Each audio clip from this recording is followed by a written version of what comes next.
Hi guys! Welcome back sa aking channel. This is Donna again. And today mga mare ay isa pa ring masarap at refreshing na pangnegosyo recipe ang isi-share ko sa inyo. Kaya kung naghahanap ka mare ng mura na pangnegosyo recipe na pwede mong simulan kahit sa maliit na puhunan lang, perfect na perfect po itong isi-share ko sa inyo ngayon. At subukan nyo na to mga mare dahil sigurado akong magti-trending din ito sa inyong lugar.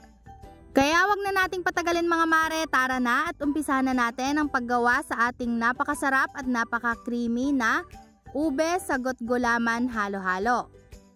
At una nga mga mare ay lulutuin muna natin yung ating ube gulaman. So nagpakulo na po ako dito ng tubig and then maglalagay lang tayo dito nitong ating white plain na gulaman. So white plain na gulaman po yung gagamitin ko dito and then maglalagay lang po tayo dito ng ube food color.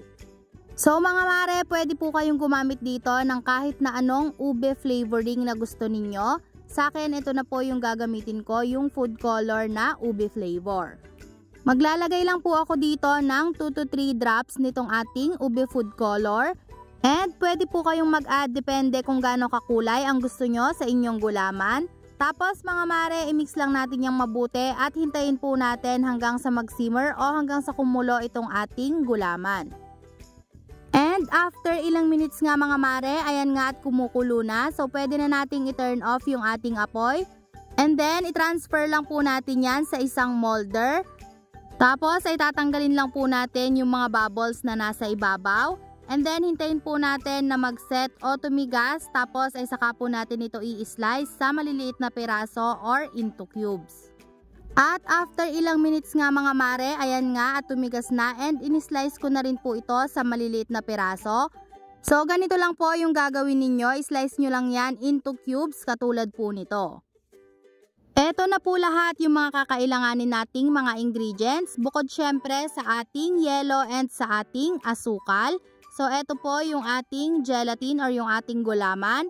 And then, gagamit din tayo dito guys ng maliliit na sago at yung ating gatas. So, yung gamit ko po dito na gatas ay combination na ng evaporated milk and ng condensed milk. At kung gusto nyo pong malaman kung paano ko ito ginagawa, ay mag-comment lang po kayo para po ma-share ko din sa inyo. So, next naman mga mare ay mag-a-assemble na tayo. So, maglalagay muna tayo nitong ating gulaman dito sa ating mga cups. And next naman mga mare ay maglalagay na tayo nitong ating maliliit na sago. At maglalagay din tayo dito ng konting asukal lang.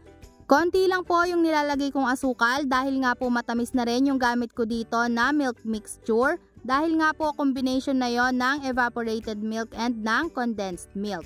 Pero kung gagamit po kayo ng evaporated milk, mag-add po kayo ng inyong sugar. So next nga mga mare ay maglalagay na tayo dito ng ating crushed ice. At pagkatapos nga po nating maglagay ng crushed ice, next naman ay maglalagay na tayo nitong ating gatas. At kung mapapansin nyo nga mga mare ay talaga namang napaka-creamy at talaga namang napaka-appetizing tignan nitong ating gatas. Kaya kung gusto nyo pong malaman kung paano ko ito ginagawa, mag-comment lang po kayo sa ating comment section para po may share ko sa inyo kung paano ko ito niluluto. And para na rin po sa exact measurements. Para naman po sa ating toppings mga mare, maglalagay lang ako dito ng konting sago and ng konting gulaman. And mga mare, optional lang naman po ang paglalagay dito ng toppings, pero mas appetizing po kasi kung maglalagay tayo ng toppings. So, ganun lang kadali mga mare at eto na ang ating napakasarap, napaka-refreshing at talaga namang napaka-creamy na ube sagot gulaman halo-halo. So, hanggang dito na lang mga mare. Sana po nagustuhan nyo ang ating pangnegosyo recipe for today. And thank you so much guys for watching and see you again on my next video. God bless!